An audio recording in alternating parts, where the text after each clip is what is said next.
Good afternoon, everyone. Thanks to Jim and Andrew and the conference organisers for organising the conference and for inviting me to speak. I had high expectations of the conference, having seen the program, and they've been exceeded. I think it's been a great day, and I've really enjoyed a whole series of really stimulating presentations, so thank you. So I'm a lawyer with this organisation, Environmental Justice Australia. I lead a team of about 15 staff there. Our work spans the spectrum of sort of climate change, pollution control issues and biodiversity conservation issues, working for small community groups and large national and international NGOs.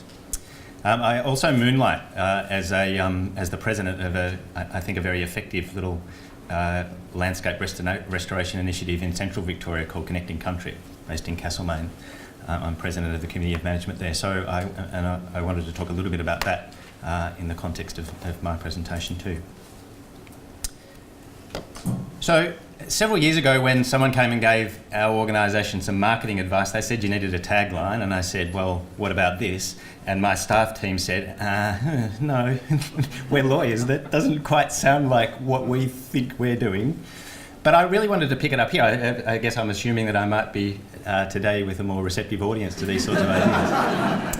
And I wanted to explore this theme, I suppose. To what degree can our current environmental laws respond to the need to heal the relationship between people on the earth, and particularly to think about future landscapes and restoration in the context of our ongoing relationship with those landscapes. And if environmental law can't respond in its current form, what is out there in terms of other ways that we might go about doing that? What sort of innovation or ideas are there around at the moment that I could point to that might not just leave you despairing, but give you some hope that there's some really interesting stuff happening, which there is. So, by way of outline, I did want to start with just explaining why I think law matters. I'll come to that in the next slide. A bit of a critique of current nature protection law, which John has set up very nicely for me. Thank you, John. And then, as I said, just talk about, I think, some areas of hope and interest in terms of developments in the legal field that are relevant to the topic under discussion. So by no means a comprehensive overview of that, but really something representing some of the interesting things that I've been involved in and have the privilege to have been involved in recent years, which I think it would be really useful to share with you in the context of today's discussion. So why does law matter? And I was banging out these bullet points on the train this morning, thinking I was going to have to labour fairly hard to make a convincing case about this. But as it turns out, it's been set up quite well, I think, by particularly Michael Buxton's presentation, but by several of the other discussions through the day as well. The point I was really wanting to make, and with due respect to the ecologists in the room, who I would say often ecologists aren't particularly good at sort of conceptualising law in a broad sort of sense. The point I was wanting to make is that law is not just this kind of instrument that follows a policy choice in the sense of saying, well, we want to do this. Is it regulation? Is it voluntary? Is it market? It's something far more fundamental to how we relate to each other, to how we relate to the land, and to how we can even imagine different futures. So, as I said, I think that's been pretty thoroughly covered by other speakers. Lauren Rickard's covered this as well. But I think it's really important to have that kind of very broad perspective on what the law means and what it creates in terms of the possibility of envisaging a different future. And some of this is really deeply embedded and hidden as well. Think about property rights, think about water extraction rights and so forth. Think about something I haven't got here, the whole legal concept of terra nullius, and just how powerful that was, not just as a legal doctrine, but as a kind of a mindset, a sort of a cultural attitude that drove genocide. So these sorts of things, I think, are really powerful and really important if you're wanting to imagine a different future for Australia and our landscapes. So, oh golly, this is kind of really my existential crisis over the last 4 or 5 years in the first bullet point, I think.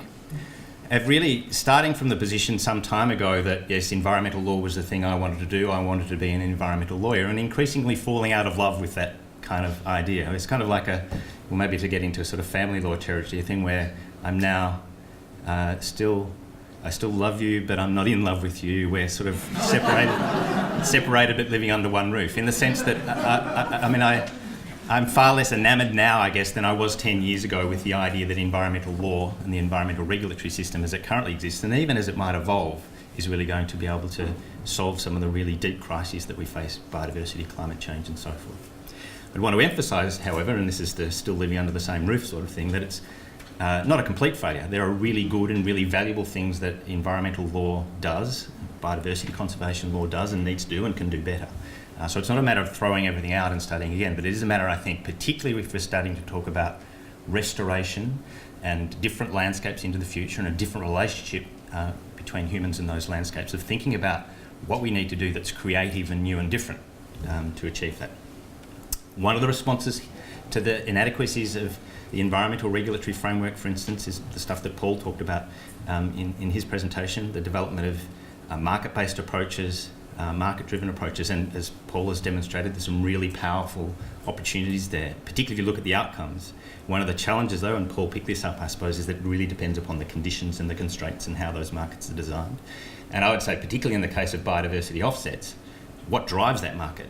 What's been destroyed to create the need for the offsets in the first place? So there's some real power there, I suppose, with this whole idea really of saying, let's swim with the current, let's go with markets, let's go with property rights. But there's some problematic aspects to that as well, I think, particularly when you start to think about some of the more values-based sorts of ideas that John was talking about in his presentation. They arguably run counter to some of the ethical kind of positioning that John was putting forward. Here's my attempt at a report card on the Flora and Fauna Guarantee Act and the Environment Protection and Biodiversity Conservation Act. So I'm sort of creating a bit of a straw argument here, I guess, by just picking out a couple of prominent pieces of legislation. But these are our flagship biodiversity protection laws in Victoria, the Flora and Fauna Guarantee Act, and nationally, the Environment Protection and Biodiversity Conservation Act. And the story's not a happy one. As John has amply demonstrated with the slides he had there around threatened species lists increasing rather than decreasing. The idea of these laws is that you get things off the list, not onto it, but they've gone up. These laws aren't working in the way that it says on the packet they should work, for a start. Do they provide a framework for climate adaptation? Well, barely. Dr. Philippa McCormack from the University of Tasmania published something recently where she surveyed biodiversity protection laws throughout Australia just for the, to find where it was mentioned, climate change, let alone dealt with in any sort of rigorous sort of way. And it's mentioned once in relatively new New South Wales law. So it's just not there, embedded into the legislation itself.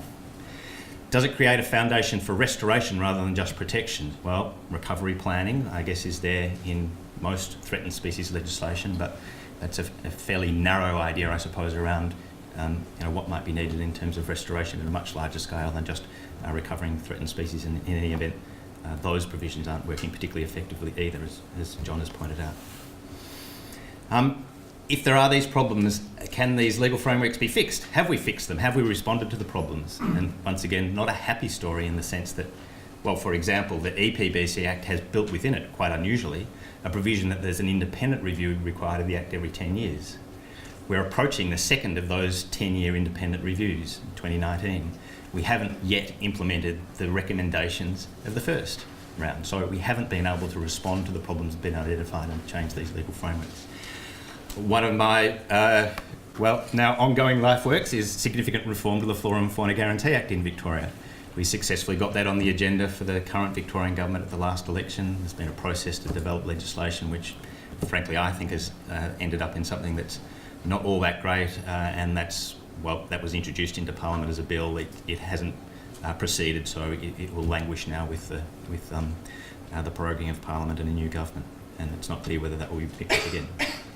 Are these laws fair and just? And this is an important question. It's one that resonates in the context of property owners and expectations on them in terms of delivering public goods, and whether there's an expectation that payment should be provided for the regulatory impost involved in that and so forth. That's one element of it.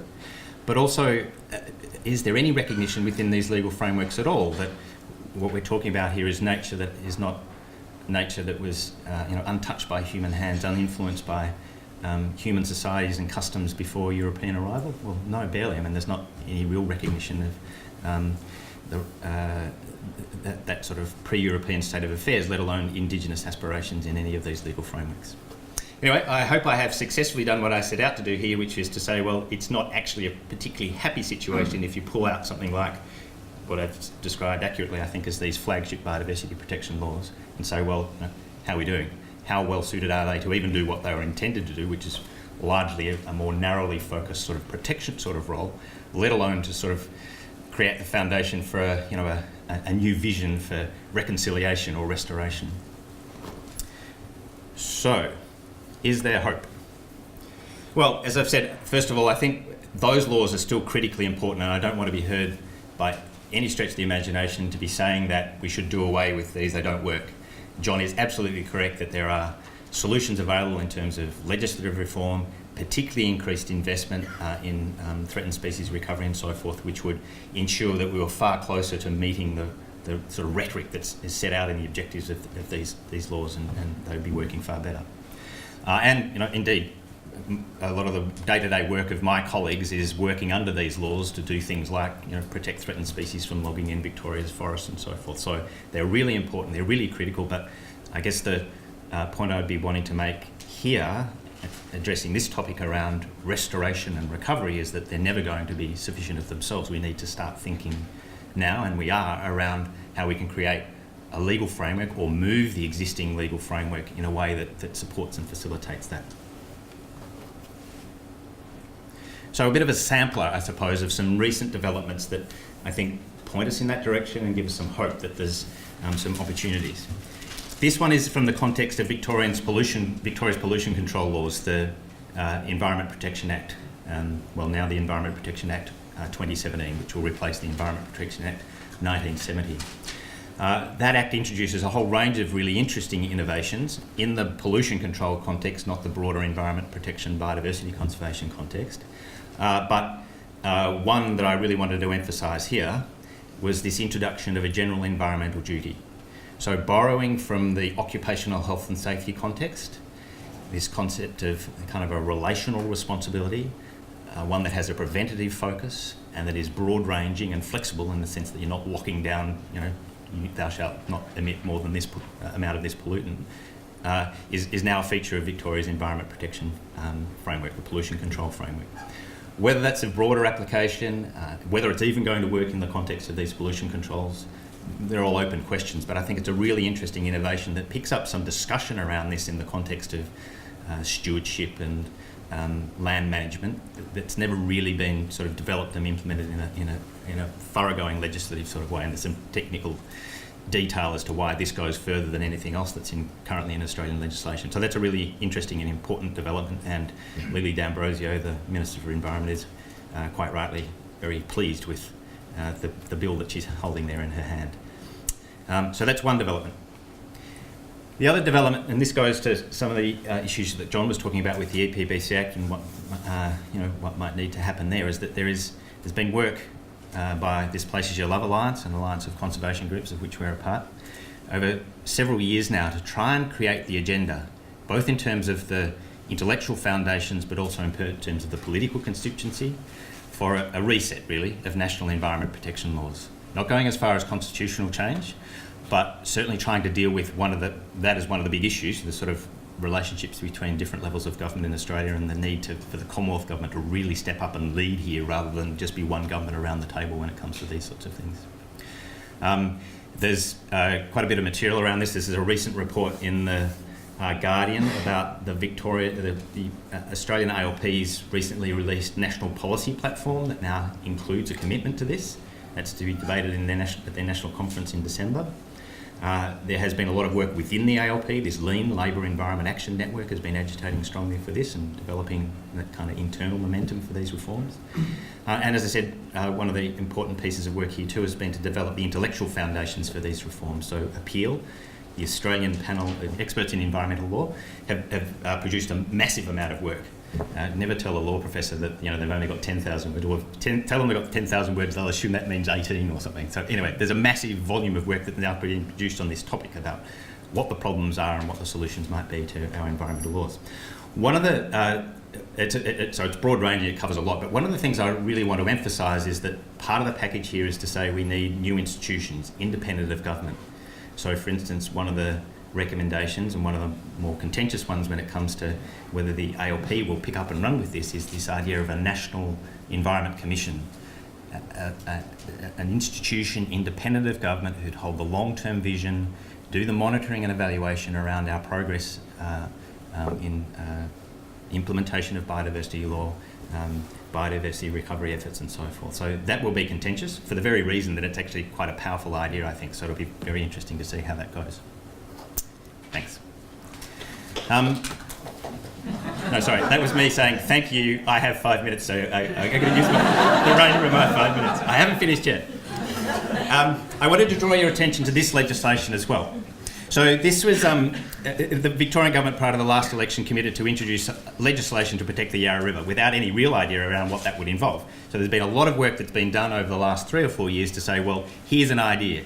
Here's how you could take something like a river and think about it as an integrated social and ecological system and develop a legal framework around that that is specifically intended to continue to develop that vision, to give effect to a strategy that knits together those ambitions and the agencies responsible, of which there are many, councils and so forth, responsible for the whole stretch of the Yarra River, and to do that in a way that really deals with some of the problems that the Yarra River has been facing. So it's been a remarkably successful exercise.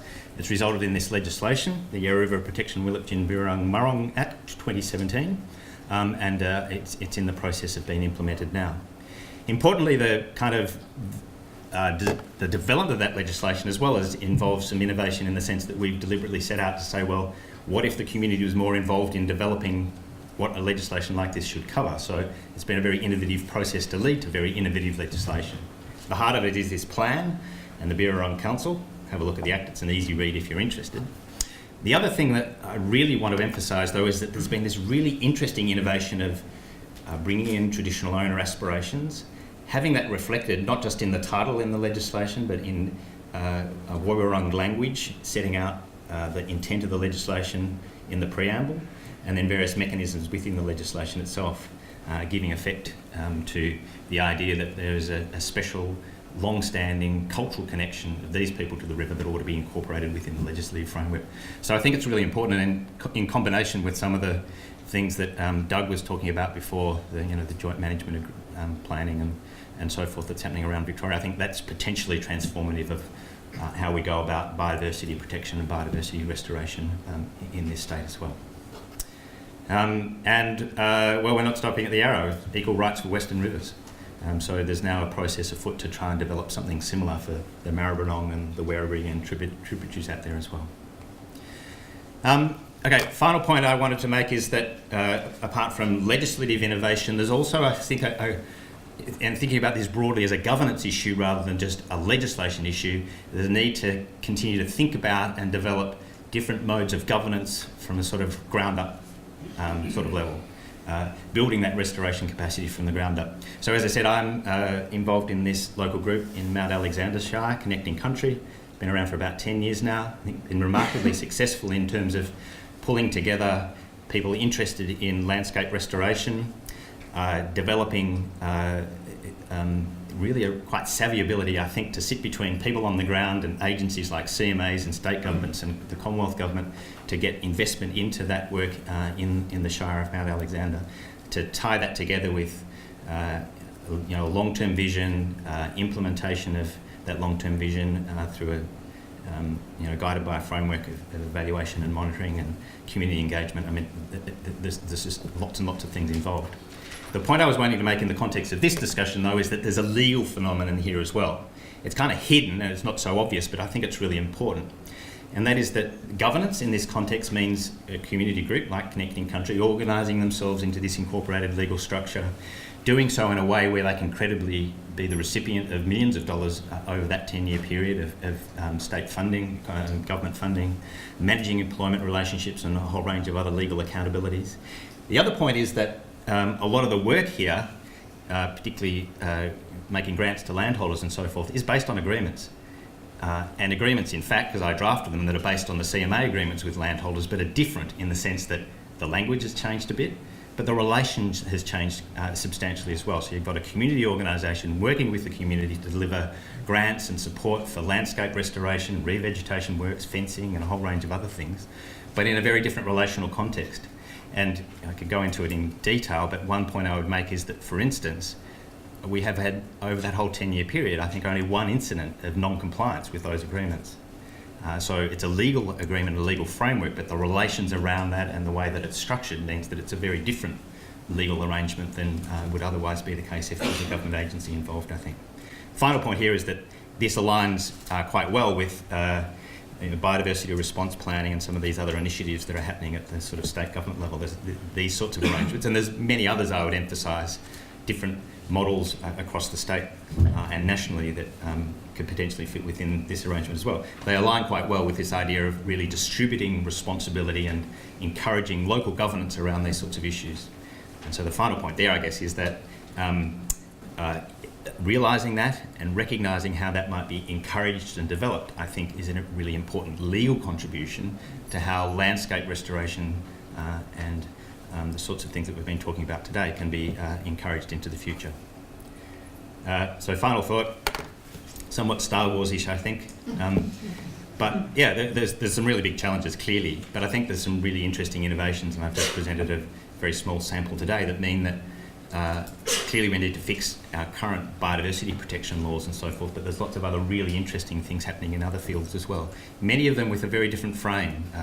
Indigenous rights and justice, for instance, is a very different way of thinking about how we go about relating to the landscape, relating to each other, and biodiversity protection, but I think a really positive contribution to the area.